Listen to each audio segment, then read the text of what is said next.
In considering an equal money system and equality, and the principle that all form is created equal or is equally from a central substance, a substance that permeates and is within all things and expresses itself in various forms, yet in its original form would be one substance, one must ask a question and consider why it is that humanity, as one of the expressions, has been exposed, that is, humanity has been exposed to the message of equality for more than 2,000 years in terms of the message of Jesus, and obviously much longer, several thousand years longer, in terms of the message of the Tao with Lao Tzu. So the message of equality is not new. Neither are the participants within this world new to the message. Why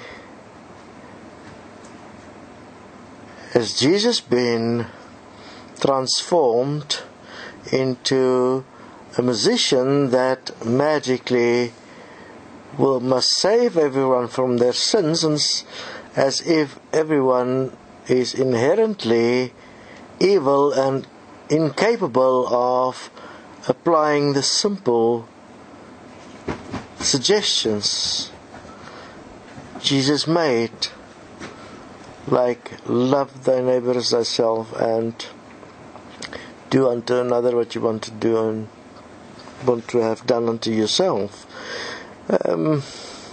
Fascinating principles, and then obviously the principle of forgiveness, in essence self-forgiveness. One must wonder if humanity, given the history, would ever consider themselves capable and responsible enough to bring about a reality that is best for all.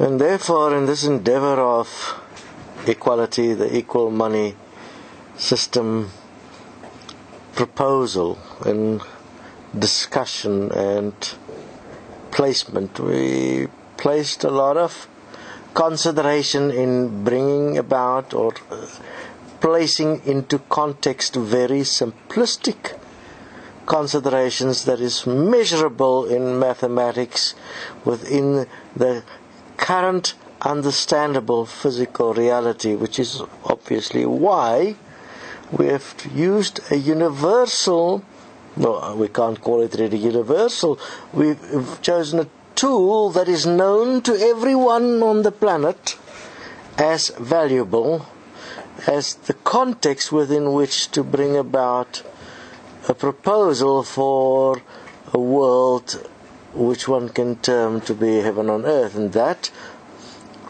valuable item, which is known by all, for which all will actually sell their soul and do their utmost to gain, is money, and all we added to money was equal money. Let everyone have the same and enough, that no one lacks in any way whatsoever.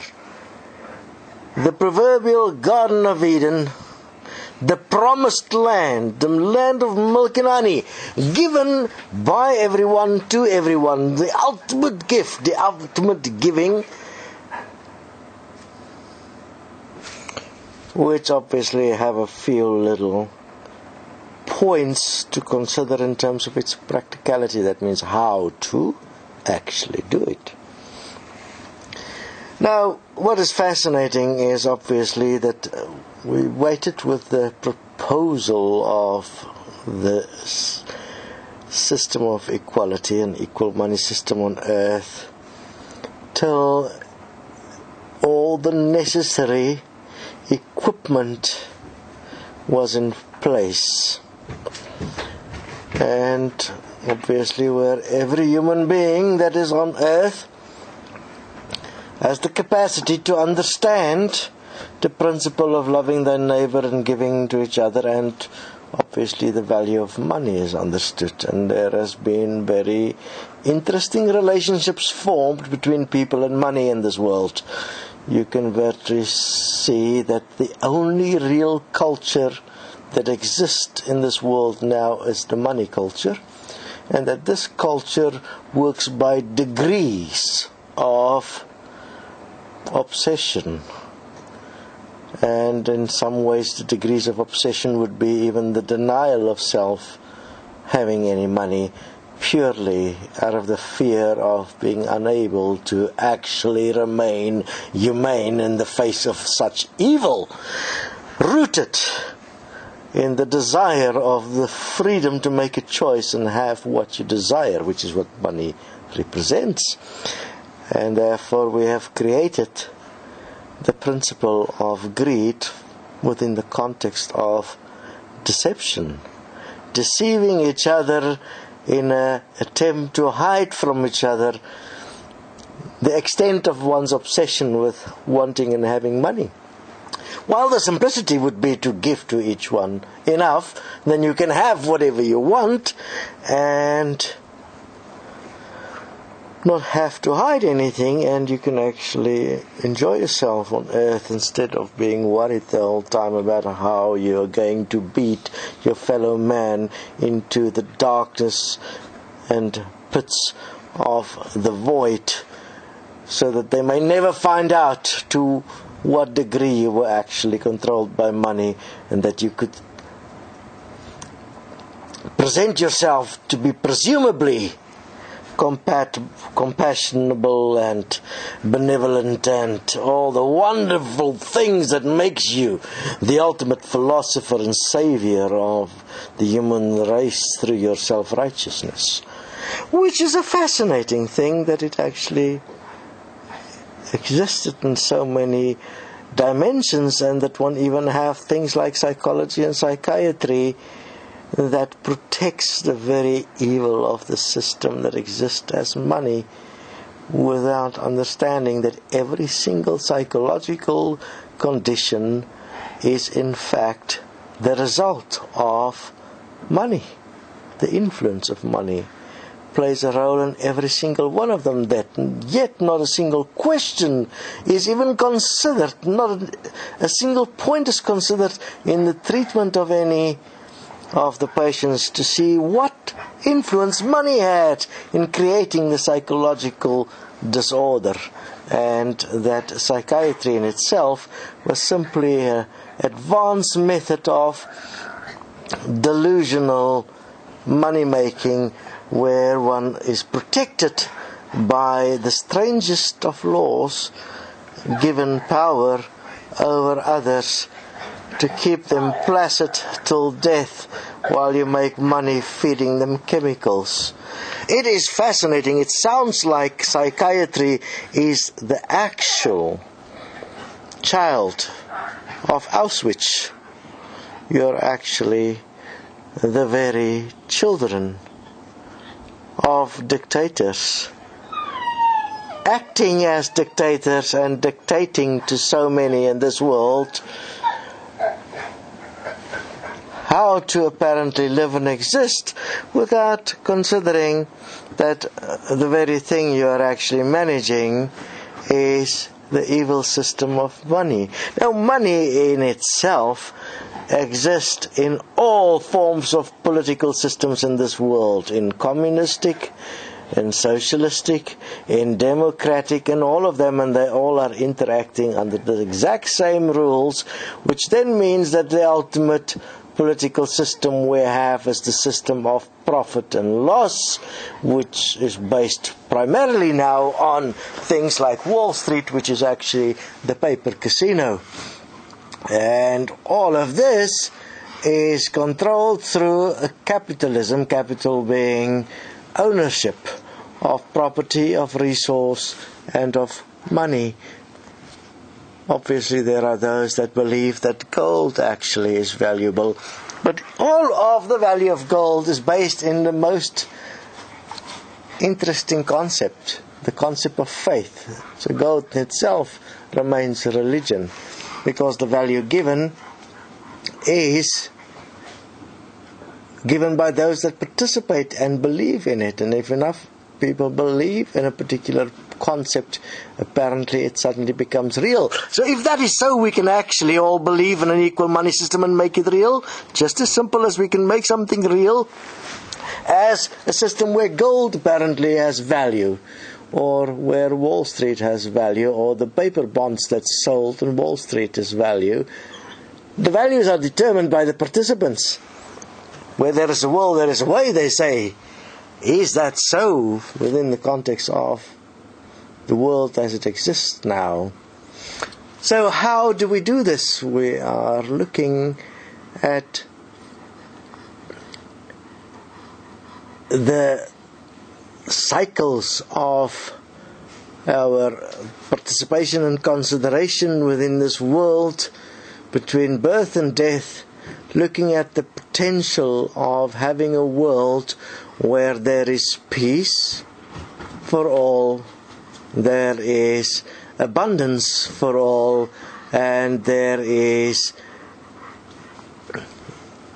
respect for all. I mean, all the things that the law of attraction is so professing to be secret, all the things that everyone desires to have, is what we are saying is actually possible with a simple act. And that act is, first of all, to realize that we can believe anything we want, and therefore we can in fact create a money system where we decide to believe that the money has the value of life, and therefore we then bestow this life equally on all living things and give to each one thus equally the value to substantiate that this value of life, and we give that value to each one as a means and a vehicle with which to express themselves in the world and participate in a way where they have the freedom to participate equal to what they're capable and willing to express to. How do one do that practically? Once you've got established the system, would be to see how the goods, the labor, and the food, and the maintenance, and the support in the world will functions. Within that context, we will look at a labor system. The labor system is subject to an interesting notion that exists especially with youngsters, where youngsters prefer to work in groups together because they have so much more fun.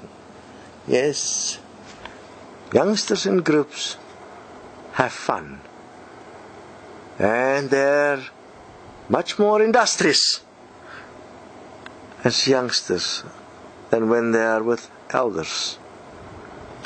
And that will be the key to the labor in this world to bring about the necessary food and services required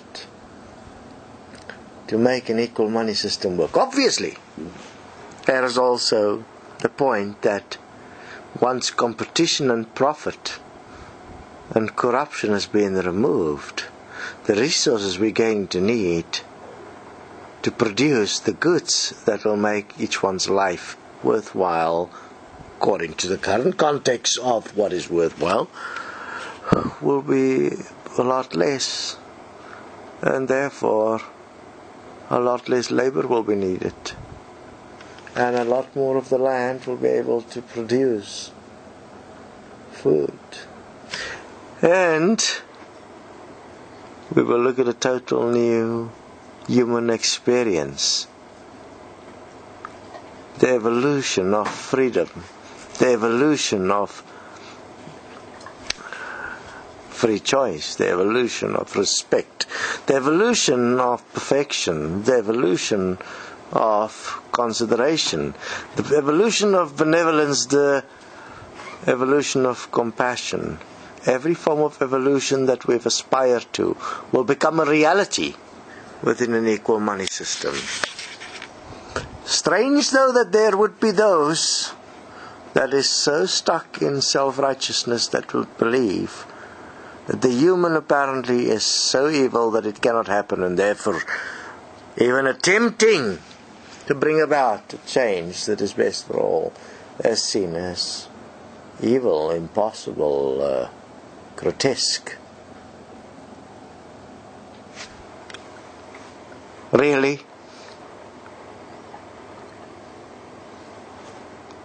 Do you even know who you could be if there was no one you need to fear in this world?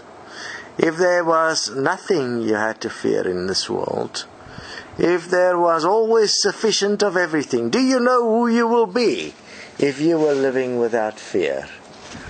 I say, and we say, that there is not a single human being that knows who they are without fear, that know what they will do once they have no more fear. They don't have to fear another human being, fear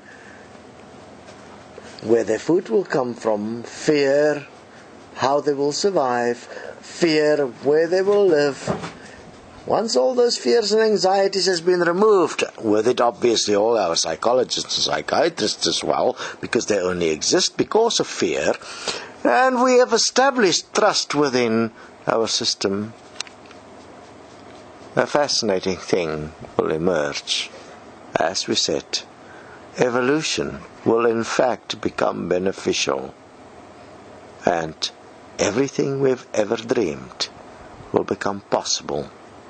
Isn't that something we should consider giving ourselves? The possibility of everything we have ever dreamed of? Could that be too much? Are we not worthy of that? Or is it impossible for us to even consider that we could give ourselves and each other such an opportunity? Something to consider, isn't it?